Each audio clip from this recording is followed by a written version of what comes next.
सब आपने रंगीन बात पूरी कहीं ना कहीं कितनी आपकी जनसभाएं हुई। जो विरोधी है या कांग्रेस के कैंडिडेट है उनका जो प्रचार का मुख्य एजेंडा है वो साफ तौर पे जो कहते हैं अपनी तमाम रैलियों में काम और आचरण के हिसाब से दोनों को कंपेयर करें और उसके हिसाब से बोलें। देखिए, काम की जहाँ तक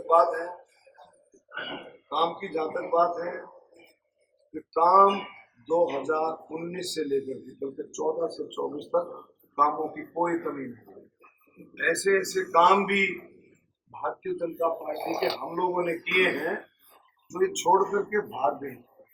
उन कामों की बात करना चाहिए जो छोड़ करके भाग गए थे, जैसे कुंडली मानेसर एक्सप्रेस वे, ये छोड़ करके भाग गए थे। इनको कोई परवाह नहीं थी। क्यों भागे थे ये आप इनसे पूछ सकते हो। भैया, आपने इतना बड़ा प्रोजेक्ट था, आपने बीच में क्यों छोड़ दिया था, क्यों बंद कर दिया था?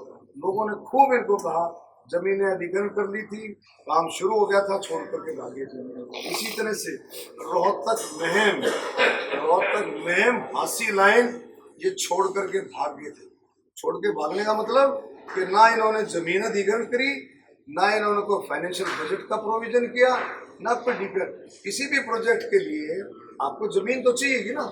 अब एक ऐसी स्थिति आ गई थी इनकी 2009 के बाद, 9, 10, 11 के बाद ऐसी स्थिति आ गई थी कि लोगों ने जमीन अधिग्रहण करने से डरने लगे थे कि लोग इनका इतना विरोध करते थे, किसान इनका विरोध करते थे, इतना विरोध करते थे कि डरने लगे थे। और इस डर की वजह से, इस भ्रष्टाचार की वजह से इन्होंने जमीन अधिग्रहण का जब ये पाँव आगे बढ़ाते थे जमीन अधिग्रहण के लिए, लोग इनका विरोध करते थे। इतनी जमीनें कोड़ियों के भाव लेकर के और इन्होंने प्राइवेट बिल्डर्स को, प्राइवेट कंपनियों को किस तरह से किसके रेट से बेचा।